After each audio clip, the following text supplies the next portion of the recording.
કરીશ ટાવરના પાયાથી 30 મીટર દૂર રહેલા જમીન પરના એક બિંદુથી ટાવરની ટોચના ઉચ્છેદ કોણનું માપ 30 અંશ છે તો ટાવરની ઊંચાઈ શોધો. શોધવાનું શું કીધું તો કે ટાવરની ઊંચાઈ.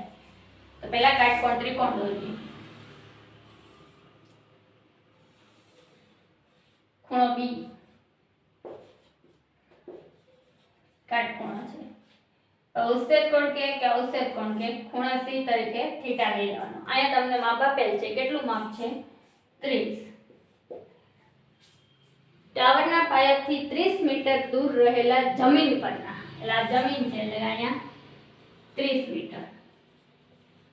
શોધવાનું શું કીધું છે?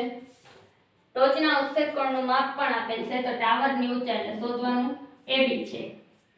હવે તમને ખબર જ હોવી જોઈએ કે કયું સૂત્ર sin cos કે tan માંથી કયું આવશે તો કે tan નું, કેમ કે અહીંયા તમને પાસેની બાજુ આપેલી છે તો સામેની બાજુ શોધવાની છે.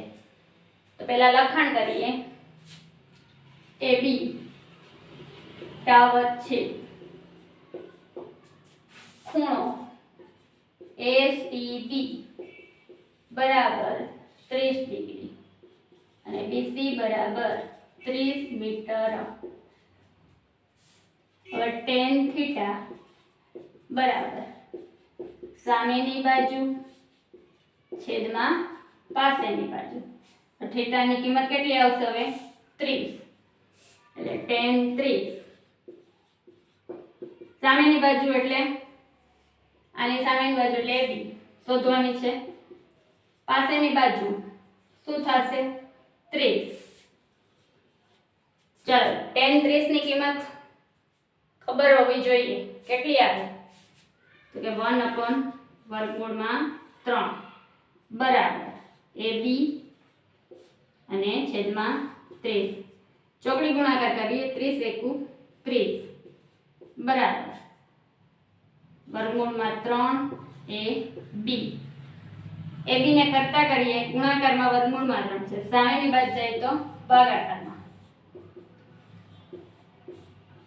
હવે છેદમાં કોઈ દી વર્ગમૂળમાં હોય નહીં. તારા માટે તમે ધોરણ 9 માં સમીકરણ શીખી ગયા છો. એના માટે શું કરવાનું? જે છેદ આપેલો હોય √3 એ અંશ અને છેદમાં ગુણાવાનો. તો √3 અને √3 એટલે ખાલી વધશે શું? ખાલી 3, કેમ કે વર્ગ અને વર્ગમૂળ ઉડી જાય. અહીંયા 30 √3 છેદમાં 3 10 તેરી 30. તો જવાબ શું આવ્યો? 10√3 મીટર. છેલ્લે લખવાનું. તેથી શોધવાનું શું કીધું હતું? ટાવરની ઊંચાઈ. ટાવરની ઊંચાઈ 10√3 મીટર થાય. પ્રશ્ન 35. એક અર્ધગોલક ઉપર એક પોલો નળાકાર બેસાડેલો હોય તેવું એક પાત્ર છે. અર્ધગોલકનો વ્યાસ 14 સેમી છે અને પાત્રની કુલ ઊંચાઈ 13 સેમી છે. પાત્રની અંદરની સપાટીનું પૃષ્ઠફળ શોધો. તો પહેલા ફિગર ડ્રો કરીએ.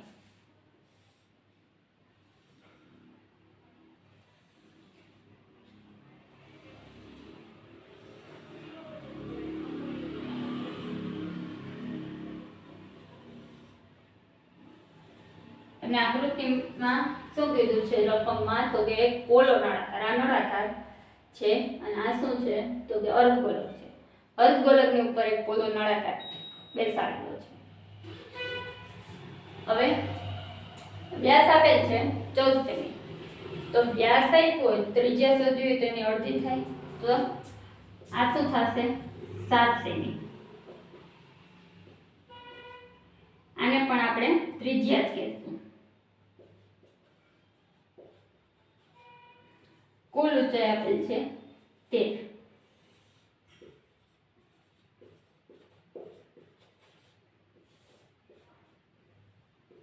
આ 7 હોય તો આપણને કેટલું થાય? 7. હવે આ તમને ત્રિજ્યા 7 સેમી આપેલ છે અને કુલ ઊંચાઈ 13 છે. તો 13 - 7 કરીએ તો કેટલા મળે? 6. તો નળાકારની ઊંચાઈ આપણને કેટલી મળી? 6 સેમી. તો ચાલો લખીએ આપણે કે ત્રિજ્યા બરાબર વ્યાસના છેદમાં 2. કેટલો આપ્યો છે વ્યાસ? 14. તો 14 ના છેદમાં 2 એટલે કે 7 સેમી. નળાકારની ઊંચાઈ બરાબર કુલ ઊંચાઈ માઈનસ અર્ધગોલકની ત્રિજ્યા. કુલ ઊંચાઈ કેટલી આપેલ છે? તો કે 13 સેમી અને અર્ધગોલકની ત્રિજ્યા 7. તો બંનેની બાદબાકી કરીએ એટલે કેટલા આવશે? 6 સેમી. તો આપણને નળાકારની ઊંચાઈ કેટલી મળી? 6 સેમી. હવે આગળ શું કીધું છે? તો કે પાત્રની અંદરની સપાટીનું પૃષ્ઠફળ શોધો. તો પૃષ્ઠફળ શોધવા માટે પાત્રની અંદરની સપાટીનું પૃષ્ઠફળ બરાબર નળાકારની વક્ર સપાટીનું ક્ષેત્રફળ વત્તા અર્ધગોલકની વક્ર સપાટીનું ક્ષેત્રફળ. તો લખવાનું નળાકારની વક્ર સપાટીનું ક્ષેત્રફળ વત્તા અર્ધગોલકની વક્ર સપાટીનું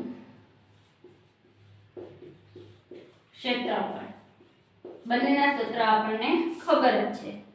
નળાકારની વક્ર સપાટીનું ક્ષેત્રફળ શોધવાનું સૂત્ર 2πr h અને અર્ધગોલકની વક્ર સપાટી માટે 2πr². બંનેમાંથી સામાન્ય શું નીકળશે? 2πr. હવે અહીંયા r નીકળી ગયા એટલે ખાલી વધ્યો h. અહીંયા 2πr એકવાર નીકળી ગયા પણ વર્ગ છે એટલે હજી એકવાર કૌંસમાં આવશે. ચાલો હવે કિંમત મૂકી દઈએ. 2 ને પાઈ ની કિંમત 22 ના છેદમાં 7. r ની કિંમત કેટલી આવશે? 7. h એટલે 6 વત્તા 7. આ 7 ઉડી ગયા. 22 દુ 44. 6 વત્તા 7 એટલે કેટલા આવે? 13. ગુણાકાર કરીએ.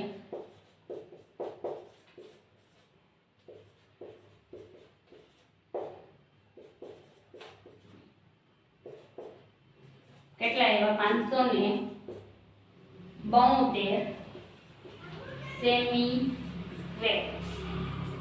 તો નળાકારના પાત્રની અંદરની સપાટીનું પૃષ્ઠફળ કુલ કેટલું મળ્યું? 572 સેમી સ્ક્વેર.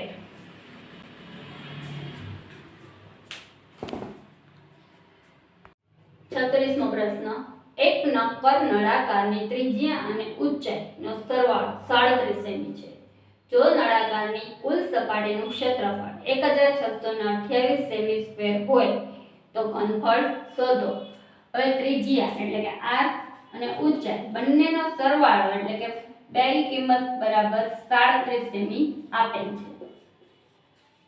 તો નળાકારનું ઘનફળ શોધવાનું સૂત્ર તમે જાણો જ છો. શું આવે?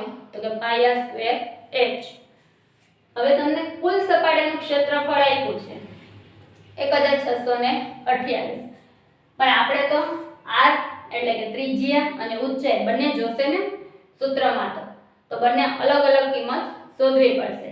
તો સ્ટાર્ટ ક્યાંથી કરશું? તો કે નળાકારની કુલ સપાટીનું ક્ષેત્રફળના સૂત્ર દ્વારા. તો કે નળાકારની કુલ સપાટીનું ક્ષેત્રફળ બરાબર 2πr કૌંસમાં r પ્લસ h. નળાકારની કુલ સપાટીનું ક્ષેત્રફળ કેટલું આપેલ છે? 1628 બરાબર 2 એમ પાઈ ની કિંમત 22 ના છેદમાં 7. r આપ્યા નથી, શોધવાના છે. r પ્લસ h બંનેનો સરવાળો કેટલો આપેલ છે? 37. એટલે ડાયરેક્ટ 37. સામસામે ચોકડી ગુણાકાર કરીએ એટલે 1628 ગુણ્યા 7 r ને કરતા કરીએ એટલે બાકીનું જે કંઈ વધ્યું એ સેમ આવે છે છેદમાં એટલે 2 ગુણ્યા 22 ગુણ્યા 37 1628 બેકી સંખ્યા છે ને 8 એટલે અને આ 2 છે તો 2 આરે ભાગ ચાલે એટલે કેટલા આવશે 814 હવે 814 ભાગ્યા 22 કરીએ 22 તેરી 66 ને 22 ચોકી 88 વધી જશે 22 ના પાડામાં 514 ક્યાં આવશે એટલે 22 + 514 એટલે અહીંયા કેટલા આવ્યા 37 આ 37 ને આ 37 ઉડી ગયા તો r ની કિંમત કેટલી મળી 7 હજી આપણે h ની કિંમત શોધવાની છે તો r + h બરાબર કેટલા આવ્યા હતા 37 હવે એમાં આપણે r ની કિંમત મૂકી h ની કિંમત શોધી શકીએ ને તો r એટલે 7 આ ઓલી બાજુ જોઈએ માઈનસ તો h બરાબર કેટલા મળ્યા 30 હવે આપણે શું શોધવાનું છે ઘનફળ તો ઘનફળ માટેનું સૂત્ર હમણાં જ મેં કીધું શું આવશે તો કે πr² h લખવાનું નળાકારનું ઘનફળ બરાબર πr² h પાઈ એટલે 22/7 r એટલે શું મળ્યા હતા 7 સ્ક્વેર છે એટલે 2 વાર અને h ની કિંમત કેટલી મળી 30 7 7 ઉડી ગયા 22 + 154 એટલે 154 ગુણ્યા 30 કરીએ તો કેટલા આવશે 3 ચોક 12 3 × 5 ને 1 16 3 × 1 3 ને 4 પાછળ મીંડું લગાવી દઈએ એટલે કે 4620 સેમી ઘનફળ છે એટલે ઘન